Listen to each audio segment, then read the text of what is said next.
Truth is not limited to real situations that you may find yourself in or real events that may occur. Truth, like reality, is the self-existing spirit most of you refer to as God, which consists of all things, beings, and possibilities. Yes, there exists an unseen spirit that neither has a beginning nor an end. And existing with this reality exists everything that you see in creation, including you. All created things and beings initially exist in an unseen state. You may know this state to be knowledge. From eternity exists the knowledge pertaining to all things, beings, and possibilities. Acts 15:18 conveys this truth. Known to God from eternity are all his works. Like the Spirit of God, knowledge is self-existent. It was neither created nor can knowledge be destroyed. What you must understand is that the Spirit of God and his self-existent knowledge has been around from eternity. Eternity is a state of existence absent time. In such a state, there is no association with time. No thoughts, no ideas, no contemplation, or no debt. For reasons of existing in a state of eternity, God is not a being that is conscious of his own existence. God is simply a reality that is. Yeah, that's right. Pick your jaw up off the ground. Because God is a reality that simply is, man was created, as found in Genesis chapter 1, verse 27. So God created man in his own image.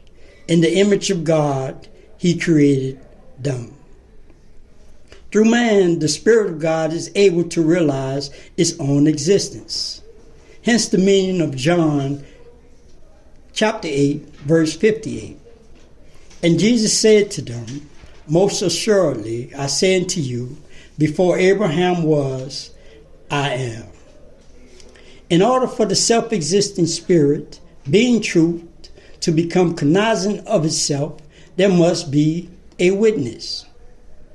A witness is a being that is capable of acknowledging the existence of the spirit and its truths. Herein is the meaning of John chapter 18, verse 37. And Jesus said, for this cause I was born, and for this cause I have come into the world, that I should bear witness to the truth. The witness that God has established came with the manifestation of man.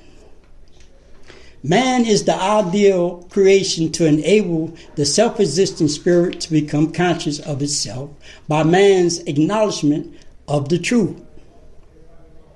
Through the creation of man, and not just man alone, but creation itself, the self-existing spirit was able to leave its infinite domain to inhabit the realm of finiteness, where time governs the passing away of things manifest.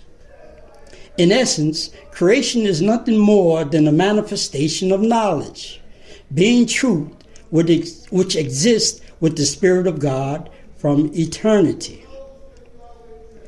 Now, at this point, it's important that you understand what knowledge is. Knowledge is basically fact information.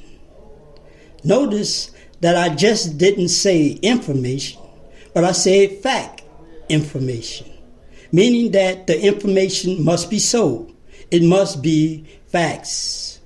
Fact information is what we understand to be truth. So if information is not a fact, it is therefore not true.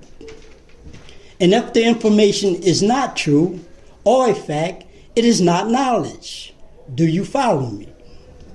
Remember, knowledge is that which exists with God from eternity, and there is no falsehood in God.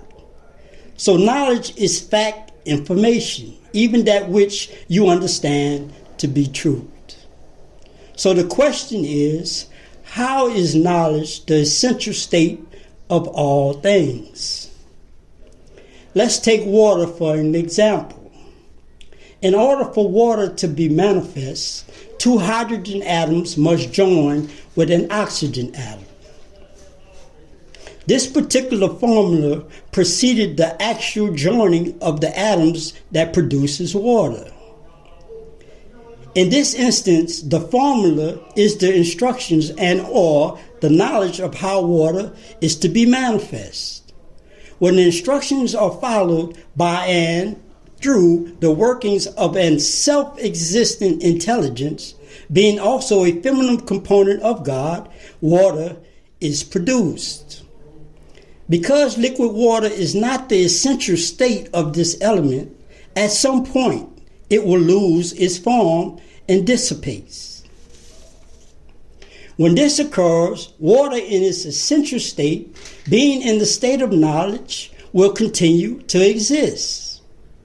The same is true of everything in creation, including man. Herein is the meaning of Jeremiah chapter 1, verse 5. Before I formed you in the womb, I knew you. Before you were born, I sanctified you. The knowledge that exists with the self-existing spirit from eternity not only determines the borders of what is real, it also covers all the things that are possible to do. If the knowledge does not exist concerning a thing, a being, or a potential act, such is not possible to become manifest. Though it is understood that a lie may be told by reasons of man's ability through his or her innate will to deny the truth. However, to substantiate the fact that a lie is not real is the inability to bring the same into manifestation. Unlike truth, which is the self-existing knowledge that exists with the self-existing spirit from eternity, the same may be manifest. I leave you with these thoughts to mind. When you look into the mirror, the you that you see testifies to the fact that you are real. And when the you that you see is done testifying to your existence, the eternal you will call its next witness to the stand. An unending cycle.